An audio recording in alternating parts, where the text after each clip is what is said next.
ਹੋਇਆ ਚਾਹ ਦਾ ਜਿਹੜਾ ਅੱਡਾ ਬਣਾਇਆ ਹੋਇਆ ਇੱਥੇ, ਕਿਉਂਕਿ ਗਰੀਬ ਮਜ਼ਦੂਰ ਇੱਥੇ ਆਉਂਦੇ ਨੇ ਜਦੋਂ ਚਾਹ ਗ੍ਰੈਜੂਏਟ ਚਾਹ ਦਾ ਇੰਸਪਾਇਰ ਹੱਬ ਲਿਖਿਆ ਹੋਇਆ। ਆਪਾਂ ਕਹਿ ਸਕਦੇ ਕਿ ਸਟੱਡੀ ਨੂੰ ਪ੍ਰਮੋਟ ਕਰਨ ਵਾਸਤੇ ਰੱਖਿਆ ਆ, ਜਿਸ ਦਾ ਨਾਮ ਹੈ ਗ੍ਰੈਜੂਏਟ ਚਾਹ। ਬਹੁਤ ਇਦਾਂ ਦੇ ਲੋਕ ਨੇ ਜੋ ਸ਼ਾਇਦ ਰਿਕਸ਼ਾ ਵੀ ਚਲਾਉਂਦੇ ਆ, ਉਹ ਵੀ ਆਪਣੇ ਬੱਚਿਆਂ ਨੂੰ ਇੱਕ ਚੰਗਾ ਰੁਜ਼ਗਾਰ ਜਾਂ ਇੱਕ ਚੰਗੀ ਜੌਬ ਜਾਂ ਇੱਕ ਚੰਗਾ ਬਿਜ਼ਨਸ ਸ਼ੁਰੂ ਕਰਵਾ ਕੇ ਦੇ ਸਕਣ। ਕਿ ਆਪਾਂ ਹਾਂ ਸੂਈ ਚੁੱਭੀ ਤਾਂ ਅਸੀਂ ਸੋਚ ਲਈਏ ਨਹੀਂ ਯਾਰ ਮੈਂ ਤਾਂ ਕੰਮ ਆ ਕਰ ਹੀ ਨਹੀਂ ਸਕਦਾ, ਜਾਂ ਮੈਂ ਬਿਮਾਰ ਆ, ਜਾਂ ਮੈਨੂੰ ਕੋਈ ਫਿਜ਼ੀਕਲੀ ਜਾਂ ਮੈਨੂੰ ਪ੍ਰੋਬਲਮ ਲੱਗ ਰਹੀ ਹੈ, ਤਾਂ ਮੈਂ ਕਹੂੰਗਾ ਨਹੀਂ ਯਾਰ। ਸਾਡੇ ਜਿਹੜੇ ਬੱਚੇ ਆ ਉਹ ਗਿਵ ਅਪ ਕਰ ਰਹੇ ਆ, ਉਹ ਹੌਸਲਾ ਛੱਡ ਦਿੰਦੇ ਆ। ਜਦੋਂ ਉਹਨਾਂ ਨੂੰ ਲੱਗਦਾ ਕਿ ਰਾਹ ਔਖਾ ਆ ਤਾਂ ਉਹ ਰਾਹ ਬਦਲ ਦਿੰਦੇ। ਰਸਤਾ ਚੁਣਦੇ ਉਹ ਐਸੇ ਰਾਹਾਂ ਤੇ ਚਲੇ ਜਾਂਦੇ ਆ ਜਿੱਥੇ ਉਹਨਾਂ ਦੀ ਜ਼ਿੰਦਗੀ ਜਿਹੜੀ ਉਹ ਕਾਲ ਕੋਠੜੀ ਦੇ ਪਿੱਛੇ ਵਿੱਚ ਸਾਡੀ ਗਵਰਨਮੈਂਟ ਦੀ ਬਹੁਤ ਵੱਡੀ ਕਮੀ ਹੈ, ਕਿਉਂਕਿ ਅਸੀਂ ਬੱਚਿਆਂ ਨੂੰ ਜੋ ਵੇ ਦੇਣਾ ਚਾਹੀਦਾ ਉਹ ਅਸੀਂ ਦੇ ਨਹੀਂ ਪਾਉਂਦੇ। ਪ੍ਰਵਾਸੀ ਮਜ਼ਦੂਰ ਆਉਂਦੇ ਨੇ, ਉਹਨਾਂ ਦੇ ਕਾਫੀ ਬੱਚੇ ਹੁੰਦੇ ਨੇ, 6-6 7-7 ਬੱਚੇ ਹੁੰਦੇ ਨੇ। ਉਹ ਸਾਰੇ ਬੱਚੇ ਦਿਹਾੜੀਆਂ ਤੇ ਲੱਗੇ ਹੁੰਦੇ ਨੇ, ਕਿਉਂਕਿ ਉਹਨਾਂ ਕੋਲ ਵਿੱਦਿਆ ਨਹੀਂ ਹੈ, ਉਹਨਾਂ ਕੋਲ ਸਟੱਡੀ ਨਹੀਂ ਹੈ, ਉਹਨਾਂ ਕੋਲ ਪੜ੍ਹਾਈ ਨਹੀਂ, ਉਹਨਾਂ ਦਾ ਦਿਮਾਗ ਜਿਹੜਾ ਉਹ ਜਾਗਰੂਕ ਨਹੀਂ ਹੁੰਦਾ, ਉਹਨਾਂ ਨੂੰ ਪਤਾ ਨਹੀਂ ਲੱਗਦਾ ਕਿ ਜ਼ਿੰਦਗੀ ਦੇ ਵਿੱਚ ਅਸੀਂ ਅੱਗੇ ਬਹੁਤ ਚੀਜ਼ਾਂ ਜਿਹੜੀਆਂ ਉਹ ਡਿਪੈਂਡ ਕਰਦੀਆਂ ਕਿ ਸਾਡੀ ਗਵਰਨਮੈਂਟ ਜਿਹੜੀ ਆ ਉਹ ਪ੍ਰੋਪਰ ਵੇ ਦੇ ਨਾਲ ਸਪੋਰਟ ਨਹੀਂ ਕਰ ਪਾ ਰਹੀ। ਉਹਦੇ ਵਿੱਚ ਕਮੀਆਂ ਹੈਗੀਆਂ ਆ ਕਿ ਅਸੀਂ ਛੋਟੀ ਜਿਹੀ ਠੋਕਰ ਲੱਗਣ ਦੇ ਨਾਲ ਦੁਬਾਰਾ ਉੱਠਣ ਦੀ ਕੋਸ਼ਿਸ਼ ਨਹੀਂ ਕਰਦੇ। ਸਾਨੂੰ ਇਦਾਂ ਲੱਗਦਾ ਕਿ ਆਪਾਂ ਹਾਰ ਗਏ ਆ, ਹੌਸਲਾ ਛੱਡ ਦਿੰਦੇ। ਪੰਜਾਬ ਦੀ ਜਿਹੜੀ ਯੂਥ ਆ ਉਹ ਇਹ ਸੋਚਦੀ ਆ ਸਾਡੇ ਇੱਥੇ ਕੁਝ ਹੈ ਹੀ ਨਹੀਂ ਹੈ, ਉਹ ਬਾਹਰ ਭੱਜ ਰਹੀ ਆ, ਔਰ ਉਹ ਬਾਹਰ ਜਾ ਰਹੀ ਹੈ ਤੇ ਉਹਨਾਂ ਦੀ ਥਾਂ ਤਾਂ ਕਿਸੇ ਨਾ ਕਿਸੇ ਨੇ ਤਾਂ ਇੱਥੇ ਲੈਣੀ ਆ, ਔਰ ਇਹੀ ਕੁਝ ਹੋ ਰਿਹਾ ਸਾਡੇ ਆ। ਉਹ ਯੂਪੀ ਬਿਹਾਰ ਵਾਲਿਆਂ ਨੇ ਉਹਨਾਂ ਉੱਤੇ ਕਬਜ਼ੇ ਕਰ ਰਹੇ ਆ, ਉਹੀ ਉਹਨਾਂ ਨੂੰ ਹੀ ਜ਼ਿਆਦਾ ਲੋਕੀ ਖੁਸ਼ ਹੋ ਕੇ ਕੰਮ ਦਿੰਦੇ ਆ। ਓਬਵੀਅਸਲੀ ਉਹਨਾਂ ਨੂੰ ਖੁਸ਼ ਹੋ ਕੇ ਲੋਕੀ ਕੰਮ ਦਿੰਦੇ ਆ ਕਿ ਉਹ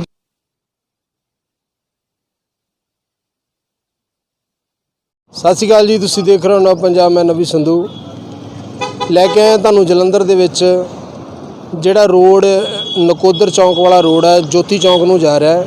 ਇੱਥੇ ਇੱਕ ਚਾਹ ਦੀ ਰੇਹੜੀ ਲੱਗੀ ਹੋਈ ਹੈ ਕਿ ਇਹ ਚਾਹ ਦੀ ਰੇਹੜੀ ਇਸ ਕਰਕੇ ਇਹਨਾਂ ਨੇ ਲਾਈ ਹੋਈ ਹੈ ਕਿ ਲੋਕਾਂ ਨੂੰ ਜਾਗਰੂਕ ਕੀਤਾ ਜਾਵੇ, ਸਟੱਡੀ ਨਾਲ ਜੋੜਿਆ ਜਾਵੇ। ਜਿਹੜਾ ਯੂਥ ਆ ਉਹਨੂੰ ਸਟੱਡੀ ਵੱਲ ਜੋੜਿਆ ਜਾਵੇ, ਉਹਨੂੰ ਪੜ੍ਹਾਈ ਦੇ ਨਾਲ ਰਿਲੇਟਡ ਜਿੰਨੀਆਂ ਵੀ ਗੱਲਾਂ ਨੇ। ਕਿਉਂਕਿ ਇਹ ਚਾਹ ਦੀ ਰੇਹੜੀ 'ਤੇ ਜਦੋਂ ਕੋਈ ਚਾਹ ਪੀਣ ਆਉਂਦਾ, ਇੱਥੇ ਰਿਕਸ਼ੇ ਵਾਲੇ ਵੀ ਆਉਂਦੇ ਨੇ। ਫੀਲਡ ਦੇ ਵਿੱਚ ਆਉਣ ਦਾ ਉਹਨਾਂ ਦਾ ਇਹ ਕਾਰਨ ਹੈ ਕਿ ਰਿਕਸ਼ੇ ਵਾਲੇ ਵੀ ਆਉਂਦੇ ਨੇ, ਉਹਨਾਂ ਦੇ ਬੱਚਿਆਂ ਨੂੰ ਇਹ ਫ੍ਰੀ ਸਟੱਡੀ ਵੀ ਦਿੰਦੇ ਨੇ। ਤੁਸੀਂ ਤਸਵੀਰਾਂ ਦੇਖ ਸਕਦੇ ਹੋ, ਇਹਦੇ ਦੇ ਚਾਹ ਦੀ ਰੇਹੜੀ ਦੇ ਉੱਤੇ ਲਿਖਿਆ ਹੋਇਆ ਹੈ ਗ੍ਰੈਜੂਏਟ ਦਾ ਇੰਸਪਾਇਰ ਹੱਬ। ਇਹ ਯੂਥ ਨੂੰ ਜਿਹੜਾ ਨਾ ਜਾਗਰੂਕ ਕਰਦੇ ਨੇ ਸਟੱਡੀ ਬਾਰੇ। ਭਾਈ ਸਾਹਿਬ ਇੱਥੇ ਬੈਠੇ ਹੋਏ ਨੇ, ਆਪਾਂ ਇਹਨਾਂ ਨਾਲ ਵੀ ਗੱਲਬਾਤ ਕਰਾਂਗੇ ਕਿ ਕੀ ਮਸਲਾ ਸਾਰਾ ਜਾਣਾਂਗੇ ਇਹਨਾਂ ਕੋਲੋਂ ਕਿ ਚਾਹ ਦੀ ਰੇਹੜੀ ਲਾਉਣ ਦਾ ਕੀ ਕਾਰਨ ਹੈ। ਹਾਂਜੀ ਭਾਈ, ਸਤਿ ਸ਼੍ਰੀ ਅਕਾਲ ਜੀ। ਸਤਿ ਸ਼੍ਰੀ ਅਕਾਲ ਸਰ, ਕੀ ਹਾਲ ਜੋ? ਸਰ ਬਹੁਤ ਵਧੀਆ, ਥੈਂਕ ਯੂ ਵੈਰੀ ਮਚ। ਕੀ ਨਾਮ ਹੈ ਸਰ ਤੁਹਾਡਾ? ਸਰ ਮੇਰਾ ਨਾਮ ਬਲਦੇਵ ਸਿੰਘ ਹੈ ਜੀ। ਸਰ ਇੱਥੇ ਚਾਹ ਦੀ ਰੇਹੜੀ ਤੁਸੀਂ ਲਾਈ ਹੋਈ ਹੈ, ਅੱਗੇ ਤੁਸੀਂ ਗ੍ਰੈਜੂਏਟ ਲਿਖਿਆ ਹੋਇਆ, ਕੀ ਕਾਰਨ ਹੈ? ਦੇਖੋ ਸਰ, ਓਬਵੀਅਸਲੀ ਸਰ ਇੱਕ ਚਾਹ ਦਾ ਆਊਟਲੈਟ ਆ ਜੋ ਅਸੀਂ ਓਪਨ ਕੀਤਾ ਹੋਇਆ, ਤੇ ਅਸੀਂ ਇਹਦਾ ਇੱਕ ਨਾਮ ਰੱਖਿਆ ਹੋਇਆ ਜੋ ਸਪੈਸੀਫਿਕਲੀ ਅਸੀਂ ਇੱਕ ਐਜੂਕੇਸ਼ਨ ਜਾਂ ਆਪਾਂ ਕਹਿ ਸਕਦੇ ਕਿ ਸਟੱਡੀ ਨੂੰ ਪ੍ਰਮੋਟ ਕਰਨ ਵਾਸਤੇ ਰੱਖਿਆ ਆ, ਜਿਸ ਦਾ ਨਾਮ ਹੈ ਗ੍ਰੈਜੂਏਟ ਚਾਹ। ਸੋ ਗ੍ਰੈਜੂਏਟ ਚਾਹ ਰੱਖਣ ਦਾ ਰੀਜ਼ਨ ਇਹੀ ਹੈ ਕਿ ਮੈਂ ਖੁਦ ਗ੍ਰੈਜੂਏਸ਼ਨ ਲੈਵਲ ਦੀ ਜੋ ਐਜੂਕੇਸ਼ਨ ਹੈ ਉਹ ਕੰਪਲੀਟ ਕੀਤੀ ਹੋਈ ਹੈ, ਔਰ ਇਸ ਦੇ ਨਾਲ ਅਸੀਂ ਇੱਕ ਇਹਦਾ ਸਪੈਸ਼ਲ ਜੋ ਹੈ ਥੋਟ ਜਾਂ ਇੱਕ ਵਰਡਿੰਗ ਰੱਖੀ ਹੋਈ ਹੈ ਜਿਸ ਦਾ ਨਾਮ ਆ ਦਾ ਇੰਸਪਾਇਰਿੰਗ ਹੱਬ। ਦਾ ਇੰਸਪਾਇਰਿੰਗ ਹੱਬ ਦਾ ਨਾਮ ਰੱਖਣ ਦਾ ਰੀਜ਼ਨ ਇਹੀ ਹੈ ਕਿ ਅਸੀਂ ਆਪਣੇ ਅੱਜ ਦੀ ਜੋ ਵਰਗ ਦੇ ਜੋ ਲੋਕ ਆ, ਜਾਂ ਆਪਾਂ ਕਹਿ ਸਕਦੇ ਹਾਂ ਕਿ ਆਪਣੇ ਯੂਥ ਆ ਜਾਂ ਆਪਣੇ ਭੈਣ ਭਰਾ ਆ, ਅਸੀਂ ਉਹਨਾਂ ਨੂੰ ਇਸ ਕੈਂਪੇਨ ਜਾਂ ਇਸ ਆਊਟਲੈਟ ਦੇ ਥਰੂ ਆਪਾਂ ਇੰਸਪਾਇਰ ਕਰਨਾ ਚਾਹੁੰਦੇ। ਇਸ ਕਰਕੇ ਇਹਦਾ ਨਾਮ ਅਸੀਂ ਇੰਸਪਾਇਰਿੰਗ ਹੱਬ ਵੀ ਰੱਖਿਆ ਆ ਜੀ। ਮਤਲਬ ਜਾਗਰੂਕ ਕਰਦੇ ਜੋ ਕਿ ਨੌਜਵਾਨਾਂ ਨੂੰ ਕਿ ਸਟੱਡੀ ਬਾਰੇ, ਕਿ ਸਟੱਡੀ ਨਾਲ ਜੁੜੋ, ਜ਼ਿਆਦਾ ਪੜ੍ਹਾਈ ਲਿਖਾਈ ਕਰੋ ਕਿ ਜਿਹੜੇ ਅਨਪੜ੍ਹਤਾ ਜਿਹੜੀ ਇੱਥੋਂ ਖਤਮ ਹੋ ਸਕੇ। ਦੇਖੋ ਸਰ, ਕਿਉਂਕਿ ਜਿੰਨੇ ਵੀ ਇੱਥੇ ਹਾਦਸੇ ਹੁੰਦੇ ਨੇ ਜ਼ਿਆਦਾ ਅਨਪੜ੍ਹਤਾ ਦੇ ਕਾਰਨ ਹੀ ਹੁੰਦੇ ਨੇ। ਦੇਖੋ ਸਰ, ਮੈਂ ਇੱਕ ਚੀਜ਼ ਬੋਲਣਾ ਚਾਹਾਂਗਾ। ਦੇਖੋ ਜ਼ਿਆਦਾ ਪੜ੍ਹਨਾ ਜਾਂ ਘੱਟ ਪੜ੍ਹਨਾ ਇਹ ਡਿਪੈਂਡ ਨਹੀਂ ਕਰਦਾ, ਡਿਪੈਂਡ ਇੰਨਾ ਕਰਦਾ ਕਿ ਤੁਸੀਂ ਦੁਨੀਆ ਦੇ ਵਿੱਚ ਰਹਿ ਕੇ ਜਿਸ ਲੈਵਲ ਦੀ ਐਜੂਕੇਸ਼ਨ ਤੁਹਾਡੇ ਅੰਦਰ ਹੋਣੀ ਚਾਹੀਦੀ ਹੈ ਜਾਂ ਜਿਸ ਲੈਵਲ ਦੀ ਤੁਹਾਨੂੰ ਸਿੱਖਿਆ ਹੋਣੀ ਚਾਹੀਦੀ ਹੈ ਕਿ ਉਹ ਹੈਗੀ ਹੈ ਤੁਹਾਡੇ ਅੰਦਰ। ਦੇਖੋ ਐਦਾਂ ਦੇ ਬਹੁਤ ਪਰਸਨ ਨੇ ਜਿਨ੍ਹਾਂ ਨੇ ਬਹੁਤ ਘੱਟ ਐਜੂਕੇਸ਼ਨ ਦੇ ਬੇਸ ਦੇ ਉੱਤੇ ਵੀ ਆਪਣੇ ਆਪ ਨੂੰ ਇੱਕ ਬਹੁਤ ਵੱਡੇ ਮੁਕਾਮ ਤੇ ਖੜਿਆ ਕੀਤਾ ਆ।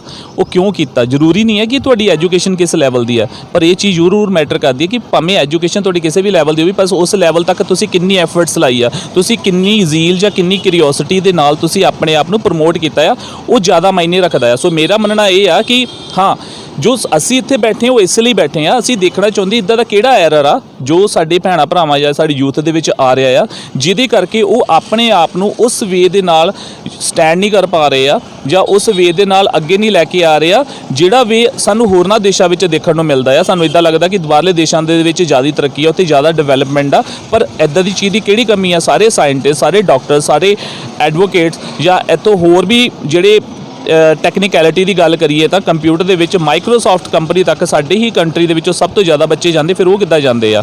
ਸੋ ਕਿਹੜੀ ਕਮੀ ਆ? ਸੋ ਉਸੇ ਕਮੀ ਨੂੰ ਦੇਖਦੇ ਹੋਏ ਅਸੀਂ ਇਸ ਕੈਂਪੇਨ ਨੂੰ ਸ਼ੁਰੂ ਕੀਤਾ ਤਾਂ ਕਿ ਅਸੀਂ ਉਹਨਾਂ ਨੂੰ ਜਿਹੜਾ ਆ ਆਪਾਂ ਇੰਸਪਾਇਰ ਕਰ ਸਕੀਏ, ਉਹਨਾਂ ਨੂੰ ਇੱਕ ਚੰਗੀ ਕਾਉਂਸਲਿੰਗ ਦੇ ਸਕੀਏ ਤਾਂ ਕਿ ਜੋ ਐਜੂਕੇਸ਼ਨ ਦਾ ਲੈਵਲ ਉਹਨਾਂ ਦੀ ਲਾਈਫ 'ਚ ਹੋਣਾ ਚਾਹੀਦਾ ਉਹ ਅਸੀਂ ਉਹਨਾਂ ਨੂੰ ਆਪਣੇ ਵੇ ਦੇ ਨਾਲ ਆਪਾਂ ਰਿਪਰੈਜ਼ੈਂਟ ਕਰ ਸਕੀਏ। ਅੱਛਾ, ਤੁਸੀਂ ਰਿਕਸ਼ੇ ਵਾਲੇ, ਤੁਸੀਂ ਕਹਿ ਰਹੇ ਕਿ ਰਿਕਸ਼ੇ ਵਾਲੇ ਦੇ ਜਿਹੜੇ ਬੱਚੇ ਨੇ ਉਹਨਾਂ ਨੂੰ ਵੀ ਤੁਸੀਂ ਪੜ੍ਹਾ ਰਹੇ ਹੋ? ਦੇਖੋ ਫ੍ਰੀ ਸੇਵਾ ਕਰ ਰਹੇ ਹੋ? ਦੇਖੋ ਸਰ, ਕਾਫੀ ਸਟੂਡੈਂਟ ਇਸ ਵੇਲੇ ਸਾਡੇ ਕੋਲ ਸਟੱਡੀ ਕਰ ਰਹੇ ਆ। ਉਹਨਾਂ ਵਿੱਚੋਂ ਮੋਰ ਓਵਰ ਜਿਹੜੇ ਸਟੂਡੈਂਟ ਆ ਉਹੀ ਆ ਜਿਨ੍ਹਾਂ ਦੇ ਮਾਤਾ ਪਿਤਾ ਆਪ ਮਜ਼ਦੂਰ ਵਰਗ ਵਿੱਚੋਂ ਆ, ਜਾਂ ਫਿਰ ਮੈਂ ਕਹਿ ਸਕਦਾ ਕਿ ਹੋ ਸਕਦਾ ਕਿ ਉਹ ਲਾਈਕ ਮੈਂ ਕਿਸੇ ਵੀ ਕੰਮ ਨੂੰ ਛੋਟਾ ਜਿਹਾ ਬੰਦਾ ਬਿਲਕੁਲ ਨਹੀਂ ਸਮਝਦਾ। ਸੋ ਇਸੇ ਕਰਕੇ ਅਸੀਂ ਇਸੇ ਹੀ ਆਊਟਲੈਟ ਨੂੰ ਚੁਣਿਆ ਕਿਉਂਕਿ ਦੇਖੋ ਸਰ, ਬਹੁਤ ਇੱਦਾਂ ਦੇ ਲੋਕ ਨੇ ਜੋ ਸ਼ਾਇਦ ਰਿਕਸ਼ਾ ਵੀ ਚਲਾਉਂਦੇ ਆ ਅਤੇ ਉਹ ਬਹੁਤ ਹੀ ਕਹਿ ਸਕਦੇ ਹਾਂ ਕਿ ਮਜ਼ਦੂਰੀ ਜਿੱਦਾਂ ਉਹ ਸਖਤ ਮਿਹਨਤ ਵਾਲਾ ਕੰਮ ਵੀ ਉਹ ਕਰਦੇ ਆ ਅਤੇ ਉਹਨਾਂ ਦੇ ਬੱਚੇ ਵੀ ਸਾਡੇ ਕੋਲ ਸਟੱਡੀ ਕਰਦੇ ਆ ਕਿਉਂਕਿ ਉਹਨਾਂ ਦਾ ਆਪਣਾ ਇਹੀ ਇੱਕ ਟੀਚਾ ਆ ਜਾਂ ਕਿ ਇਹੀ ਇੱਕ ਗੋਲ ਹੈ ਕਿ ਉਹ ਵੀ ਆਪਣੇ ਬੱਚਿਆਂ ਨੂੰ ਇੱਕ ਚੰਗਾ ਰੁਜ਼ਗਾਰ ਜਾਂ ਇੱਕ ਚੰਗੀ ਜੌਬ ਜਾਂ ਇੱਕ ਚੰਗਾ ਬਿਜ਼ਨਸ ਸ਼ੁਰੂ ਕਰਵਾ ਕੇ ਦੇ ਸਕਣ ਜਿਸ ਲੈਵਲ ਤੱਕ ਪਹੁੰਚਣ ਦਾ ਉਹਨਾਂ ਦਾ ਸੁਪਨਾ ਸੀ। ਪਰ ਜਾਂ ਕਹਿ ਸਕਦੇ ਆ ਕਿ ਫੈਮਿਲੀ ਸਪੋਰਟ ਨਾ ਹੋਣ ਕਰਕੇ ਜਾਂ ਘਰੋਂ ਫਾਈਨੈਂਸ਼ੀਅਲੀ ਪ੍ਰੋਬਲਮ ਹੋਣ ਕਰਕੇ ਉਹ ਉਸ ਲੈਵਲ 'ਤੇ ਨਹੀਂ ਪਹੁੰਚ ਸਕੇ। ਇਸੇ ਕਰਕੇ ਅਸੀਂ ਉਹਨਾਂ ਦੀ ਸਪੋਰਟ ਦੇ ਲਈ ਅਸੀਂ ਇਹ ਕੈਂਪੇਨ ਸ਼ੁਰੂ ਕੀਤਾ ਆ। ਤੁਸੀਂ ਹੈਂਡੀਕੈਪਡ ਜੋ ਇੰਨੀ ਮਿਹਨਤ ਵੀ ਕਰਦੇ ਜੋ, ਬੱਚਿਆਂ ਨੂੰ ਵੀ ਪੜ੍ਹਾਉਂਦੇ ਜੋ, ਇੱਥੇ ਵੀ ਆਉਂਦੇ ਫੀਲਡ ਦੇ ਵਿੱਚ ਵੀ ਕੰਮ, ਤੁਹਾਨੂੰ ਕਿਸ ਤਰ੍ਹਾਂ ਇਹ ਲੱਗਾ, ਮਹਿਸੂਸ ਹੋਇਆ ਕਿ ਇਹ ਕੰਮ ਕੀਤਾ ਜਾਵੇ? ਦੇਖੋ ਸਰ, ਪਹਿਲੀ ਗੱਲ ਤਾਂ ਇਹ ਹੈ ਕਿ ਮੈਂ ਬਿਲਕੁਲ ਨਹੀਂ ਸਮਝਦਾ ਕਿ ਮੈਨੂੰ ਕੋਈ ਡਿਸੇਬਿਲਿਟੀ ਹੈਗੀ ਹੈ ਜਾਂ ਮੈਨੂੰ ਕੋਈ ਐਰਰ ਹੈ। ਮੈਂ ਬਹੁਤ ਵਧੀਆ ਵੇ ਦੇ ਨਾਲ ਆਪਣੇ ਆਪ ਨੂੰ ਜੋ ਹੈ ਪ੍ਰੀਪੇਅਰ ਕੀਤਾ ਹੋਇਆ ਆ। ਸੋ ਅਸੀਂ ਫਾਈਟ ਕਰਦੇ, ਇੱਕ ਫਾਈਟ ਹੈ। ਸੋ ਇਹ ਫਾਈਟ ਸਿਰਫ ਇਹ ਨਹੀਂ ਹੈ ਕਿ ਜੇ ਮੈਨੂੰ ਕੋਈ ਪ੍ਰੋਬਲਮ ਹੈ, ਫਿਜ਼ੀਕਲੀ ਪ੍ਰੋਬਲਮ ਹੈ, ਜਾਂ ਇਹ ਲੜਾਈ ਤਾਂ ਹਰ ਇੱਕ ਬੰਦੇ ਦੇ ਉੱਤੇ ਹੈ। ਜਿਸ ਬੰਦੇ ਦੀ ਦੋਵੇਂ ਲੱਤਾਂ ਜਾਂ ਦੋਵੇਂ ਹੱਥ ਜਾਂ ਦਿਮਾਗ ਜਾਂ ਪੂਰਾ ਸਰੀਰ ਚੱਲਦਾ, ਫਾਈਟ ਤਾਂ ਉਹਨੂੰ ਵੀ ਕਰਨੀ ਪੈਂਦੀ ਆ, ਉਹਨੂੰ ਵੀ ਕਮਾਉਣਾ ਪੈਂਦਾ, ਉਹਨੂੰ ਵੀ ਭੱਜਣਾ ਪੈਂਦਾ। ਇਹ ਤਾਂ ਸਾਰਿਆਂ ਉੱਤੇ ਆ, ਇਹ ਤਾਂ ਸਾਡੇ ਉੱਤੇ ਆ ਨਾ ਕਿ ਆਪਾਂ ਹਾਂ ਸੂਈ ਚੁੱਭੀ ਤਾਂ ਅਸੀਂ ਸੋਚ ਲਈਏ ਨਹੀਂ ਯਾਰ ਮੈਂ ਤਾਂ ਕੰਮ ਕਰ ਹੀ ਨਹੀਂ ਸਕਦਾ, ਜਾਂ ਮੈਂ ਬਿਮਾਰ ਆ ਜਾਂ ਮੈਨੂੰ ਕੋਈ ਫਿਜ਼ੀਕਲੀ ਜਾਂ ਮੈਨੂੰ ਪ੍ਰੋਬਲਮ ਲੱਗ ਰਹੀ ਹੈ ਤਾਂ ਮੈਂ ਕਹੂੰਗਾ ਨਹੀਂ ਯਾਰ ਮੈਂ ਨਹੀਂ ਕੰਮ ਕਰ ਸਕਦਾ, ਮੈਨੂੰ ਹੋਰਾਂ ਦੇ ਉੱਤੇ ਪਲਣ ਦੀ ਲੋੜ ਹੈ। ਇਹ ਤਾਂ ਸਾਡੀ ਸੋਚ ਹੈ। ਸੋ ਮੇਰਾ ਮੰਨਣਾ ਇਹ ਹੈ ਕਿ ਤੁਹਾਡੀ ਆਤਮਾ ਨਹੀਂ ਮਰੀ ਹੋਣੀ ਚਾਹੀਦੀ। ਸਰੀਰ ਵਿੱਚ ਤੁਹਾਨੂੰ ਕੋਈ ਵੀ ਰੋਗ ਹੋਵੇ, ਕਿਉਂਕਿ ਜੋ ਸਰੀਰ ਆ ਉਹ ਆਤਮਾ ਨੂੰ ਨਹੀਂ ਚਲਾਉਂਦਾ, ਆਤਮਾ ਸਰੀਰ ਨੂੰ ਚਲਾਉਂਦੀ ਆ। ਅਤੇ ਜੇ ਤੁਹਾਡੀ ਆਤਮਾ ਦੇ ਵਿੱਚ ਬਾਲ ਆ ਤਾਂ ਮੈਨੂੰ ਨਹੀਂ ਲੱਗਦਾ ਕਿ ਸਰੀਰ ਤੁਹਾਨੂੰ ਕਿਸੇ ਵੀ ਟੀਚੇ ਦੇ ਉੱਤੇ ਜਾਂ ਕਿਸੇ ਵੀ ਉਚਾਈ ਦੇ ਉੱਤੇ ਪਹੁੰਚੋ ਤੋਂ ਉਹ ਰੋਕ ਸਕਦਾ ਆ। ਤੁਹਾਡੇ ਜਜ਼ਬੇ ਨੂੰ ਸਲਾਮ ਹੈ, ਤੁਹਾਡੇ ਹੌਸਲੇ ਨੂੰ ਸਲਾਮ ਹੈ। ਪਰ ਤੁਸੀਂ ਦੇਖੋ ਕਿ ਜਿਹੜੀ ਅੱਜ ਕੱਲ੍ਹ ਵਾਰਦਾਤਾਂ ਹੋ ਰਹੀਆਂ, ਸਨੇਚਿੰਗ ਬਹੁਤ ਹੋ ਰਹੀ ਹੈ, ਲੁੱਟ ਖੋਹ ਵੀ ਬਹੁਤ ਹੋ ਰਹੀ ਹੈ, ਮਰਡਰ ਬਹੁਤ ਹੋ ਰਹੇ ਨੇ, ਇਹ ਲੱਗਦਾ ਨਹੀਂ ਕਿਤੇ ਨਾ ਕਿਤੇ ਅਨਪੜ੍ਹਤਾ ਇਹਦੇ ਵਿੱਚ ਬਹੁਤ ਵੱਡਾ ਰੋਲ ਹੈ? ਦੇਖੋ ਸਰ, ਅਨਪੜ੍ਹਤਾ ਵੀ ਆਪਾਂ ਕਹਿ ਸਕਦੇ ਹਾਂ, but moreover the people just trying to provoke the like innocent people, you know that very well, you know, because situation is getting that's incredible at the moment, you know. So ਮੈਂ ਇਸ situation ਦੇ ਵਿੱਚ ਇੱਕ ਹੀ ਚੀਜ਼ ਬੋਲਣਾ ਚਾਹਾਂਗਾ, ਠੀਕ ਹੈ, ਅਨਪੜ੍ਹਤਾ ਵੀ ਇਸ ਦੇ ਵਿੱਚ ਬਹੁਤ ਵੱਡਾ ਇੱਕ ਰੋਲ ਹੋ ਸਕਦੀ ਹੈ, ਓਬਵੀਅਸਲੀ ਹੈ ਵੀ ਹੈ। ਪਰ ਜ਼ਿਆਦਾ ਕਾਰਨ ਇਹ ਹੈ ਕਿ ਸਾਡੀ ਜਿਹੜੀ ਲੋਕ ਆ ਜੇ ਪੜ੍ਹੇ ਨਹੀਂ ਹੈ ਤਾਂ ਪਰ ਉਹਨਾਂ ਨੂੰ ਇਹ ਤਾਂ ਨਹੀਂ ਹੈ ਕਿ ਜੇ ਉਹ ਇੱਦਾਂ ਦਾ ਟਾਈਮ ਸੀਗਾ ਉਹਨਾਂ 'ਤੇ ਕੋਈ ਮਾੜਾ ਟਾਈਮ ਸੀਗਾ ਜਾਂ ਕਹਿ ਸਕਦੇ ਆ ਕਿ ਫਾਈਨੈਂਸ਼ੀਅਲ ਸਟਰਗਲ ਕਰ ਰਹੇ ਸੀ, ਅਤੇ ਜਾਂ ਫਿਰ ਉਹਨਾਂ ਦੇ ਕੋਲ ਕਹਿ ਸਕਦੇ ਆ ਕਿ ਪ੍ਰੋਪਰਲੀ ਉਸ ਵੇਲੇ ਉਹ ਸਕੂਲਿੰਗ ਐਜੂਕੇਸ਼ਨ ਨਹੀਂ ਸੀਗੀ, ਜਾਂ ਕੋਈ ਵੀ ਰੀਜ਼ਨ ਕਹਿ ਸਕਦੇ ਆ ਕਿ ਜਿੱਦਾਂ ਪਿੰਡ ਵਰਗ ਦੇ ਜੋ ਬੱਚੇ ਆ ਜਾਂ ਉਹਨਾਂ ਨੂੰ ਹੋ ਸਕਦਾ ਉਸ ਵੇਲੇ ਸਕੂਲ ਵੀ ਦੂਰ ਪੈਂਦੇ ਹੋ ਸਕਦੇ ਆ। ਇਹ ਵੀ ਹੋ ਸਕਦਾ ਸੀਗਾ ਕਿ ਉਹਨਾਂ ਦੇ ਮਾਤਾ ਪਿਤਾ ਨੇ ਉਹਨਾਂ ਨੂੰ ਕੰਮਕਾਰ ਦੇ ਵਿੱਚ ਧਕੇਲ ਦਿੱਤਾ ਜਿਹਦੇ ਕਰਕੇ ਉਹ ਪੜ੍ਹ ਨਹੀਂ ਸਕੇ। ਗਰੀਬੀ ਵੀ ਵੱਡਾ ਮੁੱਦਾ ਹੈ। ਪਰ ਸਭ ਤੋਂ ਵੱਡਾ ਮੁੱਦਾ ਇਹ ਆ ਕਿ ਅੱਜ ਦੀ ਜਿਹੜੀ ਯੂਥ ਆ ਸੋਰਸ ਹੋਣ ਦੇ ਬਾਵਜੂਦ ਵੀ ਆਪਣੇ ਵੱਲੋਂ ਐਫਰਟਸ ਨਹੀਂ ਲਾਉਂਦੀ। ਜੇ ਸਾਨੂੰ ਸਕੂਲਸ ਦੇ ਵਿੱਚੋਂ ਜਾਂ ਕਾਲਜਸ ਦੇ ਵਿੱਚੋਂ ਚੰਗੀ ਐਜੂਕੇਸ਼ਨ ਨਹੀਂ ਮਿਲ ਰਹੀ ਆ ਕਿ ਅਸੀਂ ਉਸ ਅਨਪੜ੍ਹਤਾ ਦੇ ਦਾਇਰੇ ਤੋਂ ਨਿਕਲ ਕੇ ਇੱਕ ਪੜ੍ਹੀ ਲਿਖੀ ਲਾਈਫ ਦੇ ਵਿੱਚ ਜਾਣ ਦੀ ਕੋਸ਼ਿਸ਼ ਕਰ ਰਹੇ ਹਾਂ, ਕਿ ਅਸੀਂ ਐਫਰਟਸ ਲਾਉਂਦੇ ਹਾਂ। ਅਸੀਂ ਜ਼ਿਆਦਾਤਰ ਟਾਈਮ ਜਿਹੜਾ ਉਹ ਵੇਸਟ ਕਰਦੇ ਹਾਂ। ਕਿੱਥੇ ਵੇਸਟ ਕਰਦੇ ਹਾਂ? ਗੇਮਾਂ ਖੇਡਣ ਦੇ ਉੱਤੇ। ਅਸੀਂ ਮੂਵੀ ਦੇਖਣਾ ਪ੍ਰਮੋਟ ਕਰਦੇ, 3 ਘੰਟੇ ਦੀ ਮੂਵੀ ਦੇਖਣਾ ਸਾਨੂੰ ਬਹੁਤ ਇੰਜੋਏ ਕਰਦਾ ਹੈ, ਉਹ ਅਸੀਂ ਇੰਟਰਟੇਨਮੈਂਟ ਸਮਝਦੇ ਹਾਂ।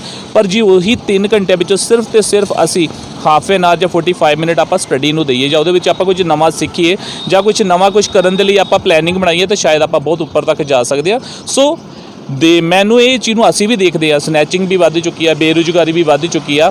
ਸੋ ਉਹਦਾ ਰੀਜ਼ਨ ਸਿਰਫ ਅਨਪੜ੍ਹਤਾ ਹੀ ਨਹੀਂ ਆ, ਅਨਪੜ੍ਹਤਾ ਹੈ ਰੀਜ਼ਨ, ਪਰ ਮੈਂ ਨਹੀਂ ਕਹਿ ਸਕਦਾ ਕਿ ਕੰਪਲੀਟਲੀ ਇੱਕ ਮੇਨ ਮੁੱਦਾ ਇਹੀ ਆ। ਉਹਦਾ ਮੇਨ ਮੁੱਦਾ ਇਹ ਵੀ ਆ ਕਿ ਸਾਡੇ ਜਿਹੜੇ ਬੱਚੇ ਆ ਉਹ ਗਿਵ ਅਪ ਕਰ ਰਹੇ ਆ, ਉਹ ਹੌਸਲਾ ਛੱਡ ਦਿੰਦੇ ਆ। ਜਦੋਂ ਉਹਨਾਂ ਨੂੰ ਲੱਗਦਾ ਕਿ ਰਾਹ ਔਖਾ ਆ ਤਾਂ ਉਹ ਰਾਹ ਬਦਲ ਦਿੰਦੇ ਆ, ਕਿਉਂਕਿ ਉਹ ਲੱਭਦੇ ਆ ਸੌਖੇ ਰਾਹ ਨੂੰ। ਉਹਨਾਂ ਨੂੰ ਲੱਗਦਾ ਕਿ ਕੰਮ ਭਾਵੇਂ ਬਾਹਰਲੇ ਦੇਸ਼ ਵਿੱਚ ਜਾ ਕੇ ਭਾਵੇਂ ਸਾਨੂੰ ਕੰਮ ਛੋਟਾ ਵੀ ਕਰਨਾ ਪੈ ਜੇ, ਸਾਨੂੰ ਕਰਨਾ ਮਨਜ਼ੂਰ ਆ ਔਰ ਕਰਦੇ ਵੀ ਆ। ਕੋਈ ਪੈਟਰੋਲ ਪੰਪ ਤੇ ਕੰਮ ਕਰਦਾ ਆ, ਕੋਈ ਸੜਕਾਂ ਸਾਫ਼ ਕਰਦਾ ਆ, ਓਬਵੀਅਸਲੀ ਬਰਫ਼ ਸਾਫ਼ ਕਰਦੇ ਆ। ਜਿੰਨੇ ਵੀ ਆਪਾਂ ਲਾਈਕ ਮੋਰ ਓਵਰ ਆਪਾਂ ਸਟੇਟਾਂ ਦੇਖਦੇ ਆ, ਕੈਨੇਡਾ US ਦੇ ਵਿੱਚ, ਉੱਥੇ ਬੱਚੇ ਕੰਮ ਕਰਦੇ ਆ।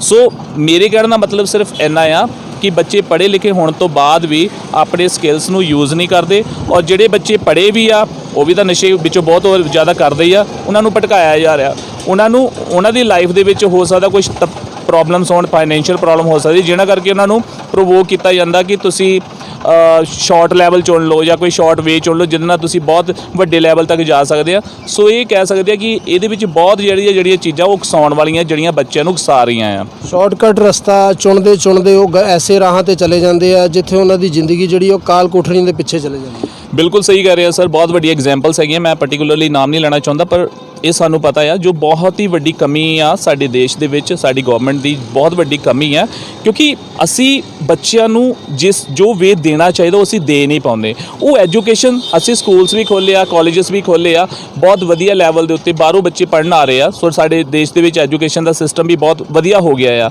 ਐਜੂਕੇਸ਼ਨ ਦਾ ਸਿਸਟਮ ਬਹੁਤ ਵਧੀਆ ਆ, ਬਟ ਕਮੀਆਂ ਕਿੱਥੇ ਆ? ਕਮੀਆਂ ਇੱਥੇ ਆ ਕਿ ਉਹ ਐਜੂਕੇਸ਼ਨ ਦਾ ਜਿਹੜਾ ਸਿਸਟਮ ਆ ਉਹ ਸਾਰਿਆਂ ਬੱਚਿਆਂ ਲਈ ਇਕੁਅਲ ਨਹੀਂ ਹੈ। ਜਿਹੜਾ ਗਰੀਬ ਵਰਗ ਦਾ ਬੱਚਾ ਆ ਉਹ ਵੱਡੀਆਂ ਯੂਨੀਵਰਸਿਟੀਆਂ ਨੂੰ ਅਫੋਰਡ ਨਹੀਂ ਕਰ ਪਾ ਰਿਹਾ, ਉੱਥੇ ਜਾ ਕੇ ਉਸ ਲੈਵਲ ਦੀ ਐਜੂਕੇਸ਼ਨ ਨੂੰ ਹਾਸਿਲ ਨਹੀਂ ਕਰ ਰਿਹਾ। ਮੁੱਦਾ ਇਹੀ ਹੈ, ਜਿਹਦੇ ਕਰਕੇ ਕੀ ਹੋ ਰਿਹਾ ਕਿ ਬੱਚੇ ਵਾਪਸ ਨੂੰ ਧਕੇਲ ਹੋ ਰਹੇ ਆ। ਇਹ ਤਾਂ ਬਹੁਤ ਵੱਡਾ ਮੁੱਦਾ ਹੈ ਨਾ, ਸਾਰੇ ਪੰਜਾਬ ਦਾ ਇਹ ਮੁੱਦਾ ਆ। ਸਾਰੇ ਪੰਜਾਬ ਦਾ ਨਹੀਂ, ਮੈਂ ਕਹੂੰਗਾ ਕਿ ਸਾਰੇ ਹਿੰਦੁਸਤਾਨ ਦਾ ਹੀ ਮੁੱਦਾ ਹੈ, ਕਿਉਂਕਿ ਸਾਰੀ ਜਗ੍ਹਾ ਹੀ ਇਹੀ ਹਾਲ ਆ। ਗਰੀਬੀ ਇਸੇ ਕਰਕੇ ਜ਼ਿਆਦਾ ਇੱਥੇ ਵੱਧ ਰਹੀ ਹੈ ਕਿਉਂਕਿ ਐਜੂਕੇਸ਼ਨ ਨਹੀਂ ਹੈ। ਜਿੰਨਾ ਚਿਰ ਬੱਚਾ ਪੜ੍ਹੇਗਾ ਨਹੀਂ, ਉਹਨੂੰ ਪਤਾ ਨਹੀਂ ਲੱਗੇਗਾ ਕਿ ਮੈਂ ਅਗਲਾ ਮਾਰਗ ਕੀ ਚੁਣਨਾ। ਹੁਣ ਤੁਸੀਂ ਦੇਖ ਲਓ, ਪ੍ਰਵਾਸੀ ਮਜ਼ਦੂਰ ਆਉਂਦੇ ਨੇ, ਉਹਨਾਂ ਦੇ ਕਾਫੀ ਬੱਚੇ ਹੁੰਦੇ ਨੇ, 6-6 7-7 ਬੱਚੇ ਹੁੰਦੇ ਨੇ। ਉਹ ਸਾਰੇ ਬੱਚੇ ਦਿਹਾੜੀਆਂ ਤੇ ਲੱਗੇ ਹੁੰਦੇ ਨੇ ਕਿਉਂਕਿ ਉਹਨਾਂ ਕੋਲ ਵਿੱਦਿਆ ਨਹੀਂ ਹੈ, ਉਹਨਾਂ ਕੋਲ ਸਟੱਡੀ ਨਹੀਂ ਹੈ, ਉਹਨਾਂ ਕੋਲ ਪੜ੍ਹਾਈ ਨਹੀਂ ਹੈ। ਉਹਨਾਂ ਦਾ ਦਿਮਾਗ ਜਿਹੜਾ ਉਹ ਜਾਗਰੂਕ ਨਹੀਂ ਹੁੰਦਾ, ਉਹਨਾਂ ਨੂੰ ਪਤਾ ਨਹੀਂ ਲੱਗਦਾ ਕਿ ਜ਼ਿੰਦਗੀ ਦੇ ਵਿੱਚ ਅਸੀਂ ਅੱਗੇ ਕੀ ਕਰਨਾ।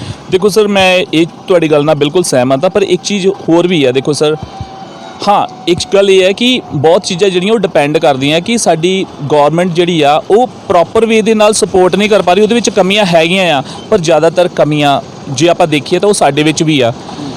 ਜੇ ਸਾਡੇ ਕੋਲ ਮੰਨ ਲਓ ਅਫੋਰਡ ਕਰਨ ਲਈ ਕੁਝ ਨਹੀਂ ਆ, ਤਾਂ ਕੀ ਅਸੀਂ ਆਪਣੇ ਆਪ ਨੂੰ ਅਫੋਰਡ ਕਰ ਰਹੇ ਹਾਂ ਕਿ ਮੈਂ ਕੁਝ ਨਵਾਂ ਸਿੱਖ ਸਕਾਂ? ਸਾਡੀ ਯੂਥ ਦੇ ਕੋਲ ਬਹੁਤ ਆਪਸ਼ਨ ਆ, YouTube ਹੈ, ਸੋਸ਼ਲ ਮੀਡੀਆ ਆ, ਬੜੇ ਹੀ ਟੈਕਨੀਕੈਲਿਟੀ ਦੇ ਵਿੱਚ ਬਹੁਤ ਵੱਡੇ ਆਪਸ਼ਨਸ ਹੈਗੇ ਆ। ਅਸੀਂ ਚਾਹੀਏ ਤਾਂ ਆਪਣੇ ਸਕਿੱਲਸ ਨੂੰ ਇੰਨੇ ਵੇ ਦੇ ਨਾਲ ਆਪਾਂ ਵਧੀਆ ਵੇ ਦੇ ਨਾਲ ਡਿਵੈਲਪ ਕਰਕੇ ਆਪਣੇ ਆਪ ਨੂੰ ਵਧੀਆ ਵੇ ਦੇ ਨਾਲ ਅੱਗੇ ਆਪਾਂ ਪ੍ਰੈਜ਼ੈਂਟ ਕਰ ਸਕਦੇ ਆ, ਪਰ ਉਹ ਲੈਵਲ ਆਪਾਂ ਚੁਣਦੇ ਨਹੀਂ ਆ। ਅਸੀਂ ਆਇਲਸ ਕਰਦੇ ਆ। ਹੁਣ ਆਇਲਸ ਜਿਹੜੇ ਬੱਚੇ ਕਰਦੇ ਆ ਉਹ ਕੀ ਆ? ਉਹ ਇੱਕ ਵੇ ਆ ਕਿ ਅਸੀਂ ਦੂਜੀ ਕੰਟਰੀ ਵਿੱਚ ਜਾਣਾ, ਉਹਨਾਂ ਦੀ ਭਾਸ਼ਾ ਨੂੰ ਆਪਾਂ ਸਿੱਖਦੇ ਹਾਂ ਅਤੇ ਉਹਨਾਂ ਦੀ ਭਾਸ਼ਾ ਨੂੰ ਆਪਾਂ ਸਿੱਖ ਕੇ ਉੱਥੇ ਆਪਾਂ ਐਂਟਰੀ ਲੈ ਲੈਂਦੇ ਆ। ਸਾਨੂੰ ਉੱਥੋਂ ਦੀ ਗਵਰਨਮੈਂਟ ਵੱਲੋਂ ਜਿਹੜੀ ਆ ਉਹ ਸਾਨੂੰ ਐਂਟਰੀ ਮਿਲ ਜਾਂਦੀ। ਹਾਂ, ਤੁਸੀਂ ਸਾਡੀ ਭਾਸ਼ਾ ਨੂੰ ਸਿੱਖ ਲਿਆ, ਤੁਸੀਂ ਹੁਣ ਇੱਥੇ ਆ ਕੇ ਆਪਣੀ ਗੱਲ ਨੂੰ ਸਮਝਾ ਵੀ ਸਕਦੇ ਆ, ਸਮਝ ਵੀ ਸਕਦੇ ਆ, ਤੁਸੀਂ ਇੱਥੇ ਪੜ੍ਹ ਵੀ ਸਕਦੇ ਆ, ਅਤੇ ਤੁਹਾਨੂੰ ਅਸੀਂ ਸੱਦਾ ਦਿੰਦੇ ਕਿ ਤੁਸੀਂ ਆ ਜਾਓ, ਅਤੇ ਸਾਡੇ ਬੱਚੇ ਉੱਥੇ ਚਲੇ ਜਾਂਦੇ ਆ। ਅਤੇ ਜੇ ਉਹੀ ਮਿਹਨਤ ਆਪਾਂ ਇੱਥੇ ਕਰੀਏ, ਉਹੀ ਐਫਰਟਸ ਆਪਾਂ ਇੱਥੇ ਲਾਈਏ, ਉਹੀ ਗੋਲ ਆਪਾਂ ਇੱਥੇ ਬਣਾਈਏ, ਤਾਂ ਆਪਾਂ ਕਿਉਂ ਨਹੀਂ ਅੱਗੇ ਜਾ ਸਕਦੇ? ਆਪਾਂ ਅੱਗੇ ਵੱਧ ਸਕਦੇ ਹਾਂ, ਪਰ ਇਹ ਆ ਕਿ ਅਸੀਂ ਛੋਟੀ ਜਿਹੀ ਠੋਕਰ ਲੱਗਣ ਦੇ ਨਾਲ ਦੁਬਾਰਾ ਉੱਠਣ ਦੀ ਕੋਸ਼ਿਸ਼ ਨਹੀਂ ਕਰਦੇ। ਸਾਨੂੰ ਇੱਦਾਂ ਲੱਗਦਾ ਕਿ ਆਪਾਂ ਹਾਰ ਗਏ ਆ, ਹੌਸਲਾ ਛੱਡ ਦਿੰਦੇ ਆ। ਸੋ ਜਿੱਦਾਂ ਤੁਸੀਂ ਪ੍ਰਵਾਸੀ ਮਜ਼ਦੂਰਾਂ ਦੀ ਵੀ ਗੱਲ ਕੀਤੀ ਆ, ਜਾਂ ਯੂਪੀ ਬਿਹਾਰ ਤੋਂ ਵੀ ਇੱਥੇ ਬਹੁਤ ਬੱਚੇ ਆਉਂਦੇ ਆ, ਮੈਂ ਉਸ ਗੱਲ ਨਾਲ ਐਗਰੀ ਆ ਕਿ ਉਹਨਾਂ ਦੇ 6-6 7-7 ਬੱਚੇ ਉਹ ਸਾਰੇ ਕੰਮ ਕਰਦੇ ਆ। ਪਰ ਸਰ, ਗੱਲ ਇਹ ਆ ਕਿ ਕੀ ਅਸੀਂ ਇੱਥੇ ਫਾਈਟ ਕਰਨ ਦੀ ਕੋਸ਼ਿਸ਼ ਕਰਦੇ? ਮੈਂ ਕਹਿੰਦਾ ਉਹ ਜ਼ਿਆਦਾ ਚੰਗੇ ਆ। ਉਹ ਦੇਖੋ, ਸਾਡੇ ਪੰਜਾਬ ਵਿੱਚ ਆਉਂਦੇ ਆ, ਇੱਥੇ ਆ ਕੇ ਉਹ ਫਾਈਟ ਤਾਂ ਕਰਦੇ ਆ ਨਾ, ਉਹ ਲੜਦੇ ਤਾਂ ਹੈਗੇ ਆ ਨਾ। ਉਹਨਾਂ ਦੇ ਬੱਚੇ ਜਿਹੜੇ ਆ ਉਹ ਤੁਹਾਨੂੰ ਹਰ ਵਰਗ ਦੇ ਵਿੱਚ ਕੰਮ ਕਰਦੇ ਮਿਲਣਗੇ। ਉਹ ਰੇਹੜੀ ਟੱਪੜ ਵੀ ਲਾਉਂਦੇ ਹੋਣਗੇ, ਉਹ ਮਜ਼ਦੂਰੀ ਵੀ ਕਰਦੇ ਹੋਣਗੇ। ਅੱਜ ਉਹਨਾਂ ਨੇ ਆਪਣਾ ਚੰਗਾ ਸਟੈਂਡ ਬਣਾਇਆ ਆ। ਉਹ ਲੋਕ ਦੇਖ ਲਓ, ਉਹ 10,000 ਦੇ ਵਿੱਚੋਂ ਇਹ ਪੈਸੇ ਵੀ ਬਚਾਉਂਦੇ, ਆਪਣੇ ਘਰਾਂ ਨੂੰ ਵੀ ਭੇਜਦੇ ਆ, ਔਰ ਇੱਥੇ ਵਧੀਆ ਜੀਵਨ ਪ੍ਰਵਾਹ ਵੀ ਚਲਾਉਂਦੇ ਆ। ਕਮੀ ਸਾਡੇ ਵਿੱਚ ਹੀ ਆ। ਸਾਡੀ ਜਿਹੜੀ ਪੰਜਾਬ ਦੀ ਜਿਹੜੀ ਯੂਥ ਆ ਉਹ ਇਹ ਸੋਚਦੀ ਆ ਸਾਡੇ ਇੱਥੇ ਕੁਝ ਹੈ ਹੀ ਨਹੀਂ ਹੈ, ਉਹ ਬਾਹਰ ਭੱਜ ਰਹੀ ਆ, ਔਰ ਉਹ ਬਾਹਰ ਜਾ ਰਹੀ ਹੈ ਅਤੇ ਉਹਨਾਂ ਦੀ ਥਾਂ ਤਾਂ ਕਿਸੇ ਨਾ ਕਿਸੇ ਨੇ ਤਾਂ ਇੱਥੇ ਲੈਣੀ ਆ, ਔਰ ਇਹੀ ਕੁਝ ਹੋ ਰਿਹਾ ਆ। ਔਰ ਸਾਨੂੰ ਇੱਦਾਂ, ਇਹ ਬਹੁਤ ਵੱਡਾ ਮੁੱਦਾ ਬਣ ਚੁੱਕਾ ਕਿ ਸਾਨੂੰ ਇੱਦਾਂ ਲੱਗਦਾ ਕਿ ਇੱਥੇ ਸਾਰੇ ਜਿਹੜੇ ਕੰਮ ਆ ਸਾਡੇ ਆ ਉਹ ਯੂਪੀ ਬਿਹਾਰ ਵਾਲਿਆਂ ਨੇ ਉਹਨਾਂ ਉੱਤੇ ਕਬਜ਼ੇ ਕਰ ਰਹੇ ਆ। ਉਹੀ ਉਹਨਾਂ ਨੂੰ ਹੀ ਜ਼ਿਆਦਾ ਲੋਕੀ ਖੁਸ਼ ਹੋ ਕੇ ਕੰਮ ਦਿੰਦੇ ਆ। ਓਬਵੀਅਸਲੀ ਉਹਨਾਂ ਨੂੰ ਖੁਸ਼ ਹੋ ਕੇ ਲੋਕੀ ਕੰਮ ਦਿੰਦੇ ਆ। ਕਿਉਂ ਦਿੰਦੇ ਆ? ਕਿਉਂਕਿ ਆਪਣੀ ਕੰਮ ਜਿਹੜਾ ਆ ਉਹ ਬੜੀ ਦਲੇਰੀ ਨਾਲ ਕਰਦੇ ਆ, ਔਰ ਪੂਰੀ ਲਗਨ ਨਾਲ ਕਰਦੇ ਆ, ਔਰ ਓਨੈਸਟੀ ਨਾਲ ਕਰਦੇ ਆ। ਉਹ ਜਿੰਨੇ ਪੈਸੇ ਲੈਂਦੇ ਉੱਤੇ ਦੁੱਗਣੀ ਮਿਹਨਤ ਦਿੰਦੇ ਆ, ਅਤੇ ਸਾਡੇ ਬੱਚੇ ਕਹਿੰਦੇ ਆ ਕਿ ਸਾਨੂੰ ਜ਼ਿਆਦਾ ਮਿਹਨਤ ਨਾ ਕਰਨੀ ਪਵੇ। ਇਹ ਕਮੀ ਆ। ਇਹ ਕਮੀ ਸਾਨੂੰ ਕਿੱਦਾਂ ਦੂਰ ਕਰ ਸਕਦੇ? ਚੰਗੀ ਕਾਉਂਸਲਿੰਗ ਨਾਲ, ਐਜੂਕੇਸ਼ਨ ਦੇ ਨਾਲ ਸਾਨੂੰ ਪਾਰਟਿਕੂਲਰਲੀ ਇਦਾਂ ਦੇ ਸਬਜੈਕਟ ਐਡ ਕਰਨੇ ਚਾਹੀਦੇ ਆ ਜਿਨ੍ਹਾਂ ਤੋਂ ਅਸੀਂ ਬੱਚਿਆਂ ਨੂੰ ਸੇਧ ਦੇ ਸਕੀਏ ਕਿ ਇਦਾਂ ਦਾ ਕਿਹੜਾ ਕੰਮ ਆ ਜਿਹਦੇ ਵਿੱਚ ਤੁਸੀਂ ਦਿਮਾਗ ਤੇ ਮਿਹਨਤ ਦੋਨੋਂ ਲਗਾ ਕੇ ਇੱਕ ਬਹੁਤ ਵੱਡਾ ਮੁਕਾਮ ਹਾਸਲ ਕਰ ਸਕਦੇ। ਸੋ ਇਹ ਕਮੀ ਹੈ ਐਜੂਕੇਸ਼ਨ ਦੇ ਵਿੱਚ, ਕੁਝ ਕਮੀਆਂ ਆ, ਇਸੇ ਕਰਕੇ ਆਪਾਂ ਜਿਹੜਾ ਆ ਉਹ ਡਾਊਨਫਾਲ ਵੱਲ ਨੂੰ ਜਾ ਰਹੇ ਆ। ਅੱਛਾ, ਇਹਦੇ ਨਾਲ ਤੁਸੀਂ ਹੋਰ ਕੀ ਲੋਕ ਭਲਾਈ ਦੇ ਕੰਮ ਕਰਦੇ? ਦੇਖੋ ਸਰ, ਸਭ ਤੋਂ ਮੇਨ ਸਾਡਾ ਮੋਟਿਵ ਇਹੀ ਹੈ, ਅਸੀਂ ਇਸ ਕੈਂਪੇਨ ਦੇ ਉੱਤੇ ਬੈਠਦੇ ਹਾਂ, ਅਸੀਂ ਡੇਲੀ ਬੇਸਿਸ ਜਿਹੜਾ ਆ ਉਹ ਅਸੀਂ ਮੀਟਿੰਗ ਕਰਦੇ ਹਾਂ ਅਲੱਗ-ਅਲੱਗ ਪੇਰੈਂਟਸ ਦੇ ਨਾਲ, ਬੱਚਿਆਂ ਦੇ ਨਾਲ। ਕੁਝ ਕੁ ਸਾਨੂੰ ਜਿੱਦਾਂ ਵੀਡੀਓ ਦੇ ਰਾਹੀਂ ਵੀ ਸਾਨੂੰ ਦੇਖਦੇ ਆ, ਉਹ ਸਾਨੂੰ ਸਪੈਸ਼ਲੀ ਆ ਕੇ ਮਿਲਦੇ ਆ, ਫਿਰ ਉਹ ਸਾਨੂੰ ਪੁੱਛਦੇ ਆ ਸਰ ਤੁਸੀਂ ਸਟੱਡੀ ਨੂੰ ਕਿੱਦਾਂ ਸਾਨੂੰ ਪ੍ਰਮੋਟ ਕਰੋਗੇ, ਤੁਹਾਡੇ ਕੋਲ ਕਿਹੜਾ ਆਪਸ਼ਨ ਆ ਜਿਹੜਾ ਸਾਡੀ ਲਾਈਫ ਦੇ ਵਿੱਚ ਇੱਕ ਨਵਾਂ ਸਵੇਰਾ ਲੈ ਕੇ ਆ ਸਕਦਾ। ਸੋ ਮੈਂ ਇਸ ਵੀਡੀਓ ਦੇ ਰਾਹੀਂ ਇਹੀ ਕਹਿਣਾ ਚਾਹਾਂਗਾ, ਦੇਖੋ ਹਰ ਇੱਕ ਪਲੇਸ ਜਾਂ ਹਰ ਇੱਕ ਸਟੈਪ, ਹਰ ਇੱਕ ਜਿੱਤ ਤੁਹਾਡੇ ਉੱਠਣ 'ਤੇ ਡਿਪੈਂਡ ਕਰਦੀ ਆ। ਕੋਈ ਵੀ ਸਮੱਸਿਆ ਆ ਅਸੀਂ ਉਹ ਤੋਂ ਡਰ ਕੇ, ਜਾਂ ਕੋਈ ਵੀ ਪ੍ਰੋਬਲਮ ਆ ਉਹ ਤੋਂ ਡਰ ਕੇ ਜਦੋਂ ਅਸੀਂ ਮੱਥੇ 'ਤੇ ਹੱਥ ਰੱਖ ਕੇ ਬਹਿ ਜਾਂਦੇ ਆ, ਉਹ ਪ੍ਰੋਬਲਮ ਹੀ ਰਹੂਗੀ, ਉਹ ਤੁਹਾਡੇ ਲਈ ਮੁਸੀਬਤ ਹੀ ਰਹੂਗੀ, ਤੁਸੀਂ ਉਹ 'ਚੋਂ ਨਿਕਲ ਨਹੀਂ ਸਕਦੇ। ਪਰ ਜਦੋਂ ਤੁਸੀਂ ਮਨ ਵਿੱਚ ਇੱਕ ਜਜ਼ਬਾ ਰੱਖ ਲਿਆ ਕਿ ਮੈਂ ਇਸ ਮੁਸੀਬਤ ਨਾਲ ਲੜੂੰਗਾ ਜਾਂ ਮੈਂ ਇਹਦੇ ਵਿੱਚੋਂ ਨਿਕਲਾਂਗਾ, ਇੱਕ ਦਿਨ ਇੱਕ ਇੱਦਾਂ ਦਾ ਟਾਈਮ ਆਊਗਾ ਕਿ ਤੁਸੀਂ ਫਾਈਟ ਕਰਦੇ ਕਰਦੇ ਉਸ ਲੈਵਲ ਤੱਕ ਚਲੇ ਜਾਓਗੇ ਤੇ ਹੋਰਾਂ ਲੋਕਾਂ ਦੇ ਲਈ ਵੀ ਤੁਸੀਂ ਹੌਸਲਾ ਬਣੋਗੇ। ਬੰਦਾ ਤੁਹਾਡੀ ਮਿਸਾਲ ਦੂਗਾ, ਯਾਰ ਆਹ ਬੰਦਾ ਕਿੰਨੇ ਮਾੜੇ ਟਾਈਮ ਵਿੱਚ ਸੀਗਾ, ਕਿੰਨੇ ਔਖੇ ਟਾਈਮ ਵਿੱਚ ਸੀਗਾ, ਅੱਜ ਇੰਨੇ ਵਧੀਆ ਵੇ ਦੇ ਨਾਲ ਆਪਣੇ ਆਪ ਨੂੰ ਰਿਪਰੈਜ਼ੈਂਟ ਕਰ ਰਿਹਾ ਔਰ ਇੰਨੇ ਵਧੀਆ ਦੇ ਨਾਲ ਉਹਨੇ ਆਪਣਾ ਇੱਕ ਚੰਗਾ ਮੁਕਾਮ ਹਾਸਲ ਕਰ ਰਿਹਾ, ਤਾਂ ਹੋਰਾਂ ਨੂੰ ਵੀ ਇਹ ਤੋਂ ਚੰਗੀ ਇੱਕ ਸਿੱਖਿਆ ਮਿਲੂਗੀ। ਸੋ ਮੇਰਾ ਮੰਨਣਾ ਇਹੀ ਹੈ ਕਿ ਇੱਥੇ ਬੈਠਣ ਦਾ ਸਾਡਾ ਮੇਨ ਕਨਸੈਪਟ ਇਹੀ ਹੈ ਕਿ ਅਸੀਂ ਉਹਨਾਂ ਬੱਚਿਆਂ ਨੂੰ ਚੁਣ ਸਕੀਏ ਜਿਹੜੀ ਜ਼ਿੰਦਗੀ ਦੇ ਵਿੱਚ ਹਾਰੇ ਆ ਜਾਂ ਜ਼ਿੰਦਗੀ ਦੇ ਵਿੱਚ ਕੁਝ ਕਰਨਾ ਤਾਂ ਚਾਹੁੰਦੇ ਪਰ ਕਰ ਨਹੀਂ ਪਾ ਰਹੇ ਆ। ਸ਼ਾਇਦ ਉਹਨਾਂ ਨੂੰ ਫਾਈਨੈਂਸ਼ੀਅਲ ਪ੍ਰੋਬਲਮ ਹੋਵੇ, ਸ਼ਾਇਦ ਉਹਨਾਂ ਨੂੰ ਸਪੋਰਟ ਦੀ ਲੋੜ ਹੋਵੇ, ਸ਼ਾਇਦ ਉਹਨਾਂ ਨੂੰ ਇੱਕ ਚੰਗੀ ਸਿੱਖਿਆ ਦੀ ਲੋੜ ਹੋਵੇ, ਜੋ ਅਸੀਂ ਸਪੈਸ਼ਲੀ ਇੱਥੇ ਉਹਨਾਂ ਨੂੰ ਮਿਲ ਕੇ ਉਹਨਾਂ ਨੂੰ ਕਾਉਂਸਲਿੰਗ ਦਿੰਦੇ ਆ। ਤੇ ਸਪੈਸ਼ਲੀ ਆਪਾਂ ਉਹਨਾਂ ਨੂੰ ਹੀ ਆਪਾਂ ਇਹ ਕਾਉਂਸਲਿੰਗ ਦਿੰਦੇ ਆ ਜਿਹੜੇ ਇਸ ਲੈਵਲ ਦੇ ਵਿੱਚੋਂ ਜਾਂ ਇਸ ਦੌਰ ਦੇ ਵਿੱਚੋਂ ਗੁਜ਼ਰ ਰਹੇ ਆ, ਅਸੀਂ ਉਹਨਾਂ ਨੂੰ ਸਪੈਸ਼ਲੀ ਮਿਲ ਰਹੇ ਆ। ਬਿਲਕੁਲ ਜੀ, ਤੁਹਾਨੂੰ ਲਾਈਵ ਤਸਵੀਰਾਂ ਦਿਖਾ ਰਿਹਾ, ਸਿੱਧੀਆਂ ਤਸਵੀਰਾਂ ਤੁਸੀਂ ਦੇਖ ਸਕਦੇ ਹੋ ਪਿੱਛੇ। ਇਹ ਅੱਡਾ ਬਣਾਇਆ ਹੋਇਆ ਚਾਹ ਦਾ ਜਿਹੜਾ ਅੱਡਾ ਬਣਾਇਆ ਹੋਇਆ ਇੱਥੇ, ਕਿਉਂਕਿ ਗਰੀਬ ਮਜ਼ਦੂਰ ਇੱਥੇ ਆਉਂਦੇ ਨੇ, ਜਦੋਂ ਚਾਹ ਪੀਂਦੇ ਨੇ ਤਾਂ ਉਹਨਾਂ ਦੇ ਬੱਚਿਆਂ ਨੂੰ ਪੜ੍ਹਾਉਣ ਦੇ ਲਈ ਜਿਹੜੇ ਕੰਮ ਕਰਦੇ ਨੇ, ਗ੍ਰੈਜੂਏਟ ਚਾਹ ਦਾ ਇੰਸਪਾਇਰ ਹੱਬ ਲਿਖਿਆ ਹੋਇਆ ਹੈ, ਬੱਚਿਆਂ ਨੂੰ ਜਾਗਰੂਕ ਕਰਦੇ ਨੇ ਸਟੱਡੀ ਲੈਵਲ 'ਤੇ। ਤੁਸੀਂ ਰੋਡ ਦੇਖ ਸਕਦੇ ਜਿਹੜੇ ਨਕੋਦਰ ਚੌਂਕ ਤੋਂ ਲੈ ਕੇ ਜੋਤੀ ਚੌਂਕ ਤੱਕ ਇਹ ਰੋਡ ਜਾ ਰਿਹਾ। ਇਸ ਰੋਡ ਦੇ ਉੱਤੇ ਇਹਨਾਂ ਦੀ ਜਿਹੜੀ ਇਹ ਰੇਹੜੀ ਕਹਿ ਲਓ ਕਿ ਟੱਪਰ ਕਹਿ ਲਓ ਕਿ ਇਹ ਲੱਗੀ ਹੋਈ ਹੈ ਛੋਟੀ ਜਿਹੀ, ਇਹਨਾਂ ਨੇ ਇੱਕ ਬਣਾਇਆ ਹੋਇਆ ਫੀਲਡ 'ਤੇ ਆਉਣ ਦਾ। ਇਹਨਾਂ ਦਾ ਮੁੱਖ ਕਾਰਨ ਇਹੀ ਹੈ ਕਿ ਜਿਹੜੇ ਬੱਚੇ ਹੌਸਲਾ ਛੱਡ ਚੁੱਕੇ ਨੇ, ਜਿਹੜੇ ਬੱਚੇ ਅੱਗੇ ਵਧਣਾ ਚਾਹੁੰਦੇ ਨੇ ਪਰ ਉਹਨਾਂ ਕੋਲ ਕੋਈ ਸੋਰਸ ਨਹੀਂ ਹੈ, ਉਹਨਾਂ ਨੂੰ ਇਹ ਜਾਗਰੂਕ ਕਰਦੇ ਨੇ, ਉਹਨਾਂ ਦੀ ਹੈਲਪ ਕਰਦੇ ਨੇ। ਬੱਚਿਆਂ ਨੂੰ ਫ੍ਰੀ ਵੀ ਜਿਹੜੀ ਸਟੱਡੀ ਦਿੱਤੀ ਜਾਂਦੀ ਹੈ। ਬਣੇ ਰਹੋ ਇਸੇ ਤਰ੍ਹਾਂ ਦੀਆਂ ਹੋਰ ਖਬਰਾਂ ਜਾਣਨ ਲਈ ਸਾਡੇ ਨਾਲ। ਮੈਂ ਤੁਹਾਡਾ ਦੋਸਤ ਨਵੀ ਸੰਧੂ, ਧੰਨਵਾਦ ਜੀ।